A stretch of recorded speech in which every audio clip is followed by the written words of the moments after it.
नमस्ते म लक्ष्मी कुमार प्रजापति म यो कुमाले फ्यामिलीमा जन्मेको अनि यो माटोको पेसा चाहिँ हाम्रो ठिमीमा चाहिँ यो परम्परागत पेसा हो बुवा बाजेले गर्दै आउनुभएको पेसा हो अनि यही पेसालाई अलिकति हामीले चाहिँ यो समयअनुसारले चाहिँ परिवर्तन गरेर आधुनिक गरेर चाहिँ हामीले यो सेरामिक भनेर 1982 एडीदेखि हामी यो पेसामा लागेको ट्रेनिङमा चाहिँ हामीले त्यो बेलादेखि सुरु गरेँ अहिले बाबुबाजेकै पेसालाई हामीले आधुनिक गरेर चाहिँ हामीले चाहिँ मोडर्नाइज गर्नु खोजेको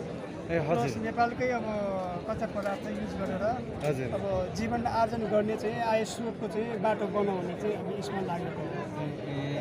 यो चाहिँ खास केबाट बनेको यो माटोबाटै हो जुन बाबुबाजेले चाहिँ बनाउने माटो छ नि माटोबाटै मेन कच्चा पदार्थ त्यो भयो अनि बाँकी चाहिँ अब यसलाई चाहिँ क्वालिटी मेन्टेन गर्न क्वालिटी उच्च बनाउनुको लागि चाहिँ हामीले अलिकति इम्पोर्टेड माटो पनि ल्याएर यसमा चाहिँ मिसाएर कम्पोजिसन बनाएर चाहिँ बनाउँछ यसको चाहिँ एक्चुअली मलाई यसको डिजाइन पनि कस्तो राम्रो लाग्यो माटोकै है यो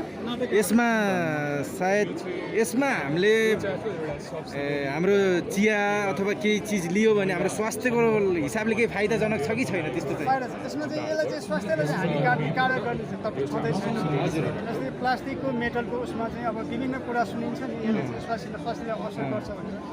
यसमा चाहिँ त्यो प्रब्लम छ त्यहीबाट थाहा हुन्छ तपाईँको विश्वभरि नै सेरामिक भनेको चाहिँ नर्मली युज गर्ने चिज हजुर अनि त्यसमाथि पनि हामी यो आफ्नो उत्पादनलाई चाहिँ काठमाडौँ लोकल ठाउँको सट्टा चाहिँ हामी इम्पोर्ट पनि गर्छौँ एक्सपोर्ट पनि गर्छौँ अब एक्सपोर्ट गर्दाखेरि कुनै कुनै कन्ट्रीमा चाहिँ उहाँहरू चाहिँ अब ल्याब टेस्ट नगरिकन इन्ट्री गराउँदैन कि हजुर अब त्यो हामी चाहिँ अहिलेसम्म सक्सेस भएको छ त्यसको मतलब चाहिँ स्वास्थ्यलाई हानि गर्ने चाहिँ तत्त्व हामी विशुद्ध चिज त्यही त अनि यो हाम्रो चाहिँ कति किसिमको चिजहरू बनाउनुहुन्छ नि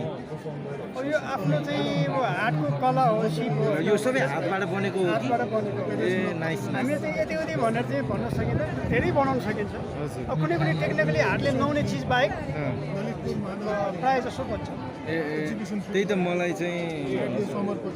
यो हेर्दा नि कस्तो राम्रो छ होइन अझै माटोबाट बनेको भनेपछि त मलाई यो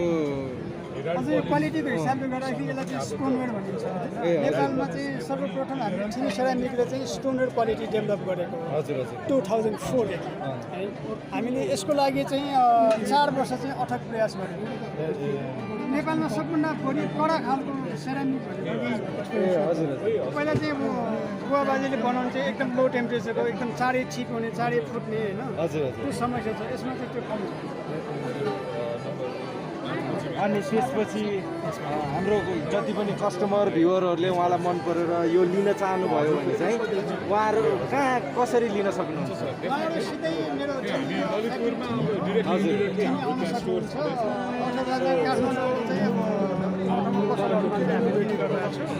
त्यहाँ पनि सम्पर्क गर्न सक्नुहुन्छ यदि कस्टम अर्डर गर्ने हो भने सबभन्दा बेटर उपाय चाहिँ थिमीमै हो ताकि उहाँले चाहिँ हामीलाई अझै कस्टमाइज नै गर्न मिल्छ आफूले चाहे अनुसारले हामी चाहिँ बनाउनु गर्ने नै त्यसरी हो किनभने क्वान्टिटीमा चाहिँ धेरै बनाउन सक्दैन हामी टेक्नोलोजी छैन हजुर हातले बनाउने हुँदाखेरि थोरै थोरै अर्डर लिएर बनाउँछ हुन्छ दाइ तपाईँसँग कुरा गरेर राम्रो लाग्यो होइन तपाईँलाई चाहिँ अझै